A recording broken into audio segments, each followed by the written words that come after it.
So, I get asked quite often about melatonin. And personally, I always try and recommend away from taking melatonin. And I do want to state that this is merely my opinion, and you can do absolutely whatever you want. However, I will give you the reason why I don't personally take melatonin, even though I used to take it. So, the issue with melatonin is that we actually have a natural circadian pattern of melatonin release. Melatonin will start increasing a little bit prior to bed, and it will gradually increase throughout the night. And the peak, or the maximal amount of melatonin inside your brain, will actually be at its highest level between 1 and 3 hours before you wake up.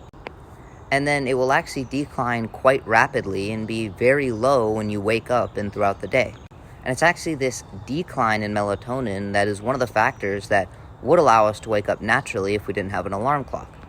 With that being said, when we take a melatonin supplement, it's almost impossible to actually mirror this natural circadian pattern of an increase in melatonin, a peak, and then a very sharp, drastic decline. And I think this is where a lot of people actually get into trouble. So there are two major categories of melatonin supplements. One are quick release and the other are time release. The quick release melatonin will simply increase your melatonin levels quite drastically. And this might make you very sleepy and willing to go to bed. However, you'll reach that peak level of melatonin much earlier on in the night. And you will also get this sharp decline when we begin to metabolize the melatonin much earlier on in the night. And this is why a lot of times when we're taking melatonin supplements, if we take a quick release formula, it will cause us to actually get deep sleep in the first half of the night, but actually wake up in the middle of the night. And once again, this is because that sharp decline in melatonin is actually a signal for waking. So they've tried to make melatonin supplements that are time release, meaning that the melatonin will actually peak close to the right time. The supplements are created so that the bolus of melatonin will come when you break it down, and they make it a little bit more difficult, so this breakdown will occur later in the night. And once you begin to metabolize the supplement, you will then get this increase in melatonin.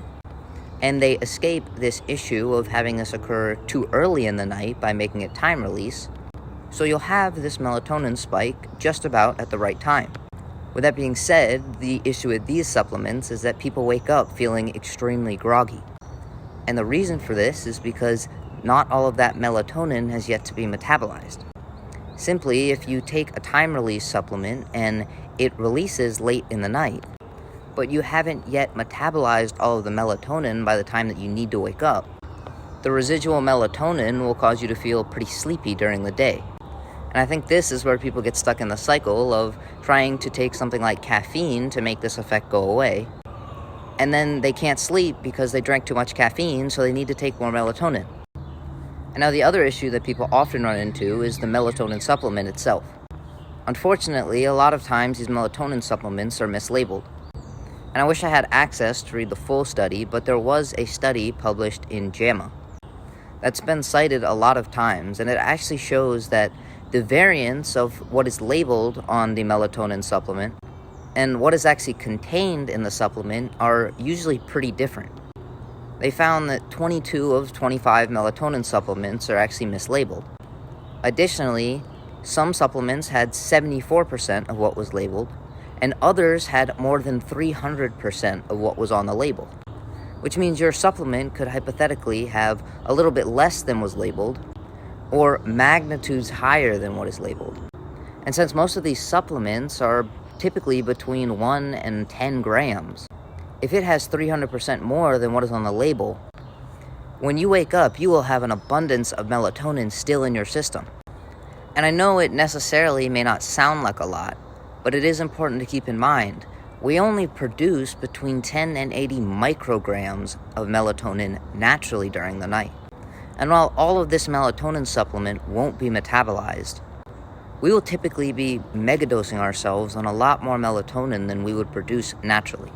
And I think this is where we begin to get into a slippery slope of feeling tired during the day at the sacrifice of sleep, even if this melatonin isn't necessarily giving us the best sleep. And then when we feel tired during the day, again, we load up on stimulants and things to keep our mind active, and then we feel like we need melatonin to go to sleep because we are too stimulated.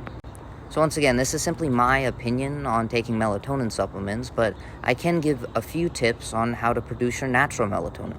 And this would simply be to try and actually get in the sun in the morning.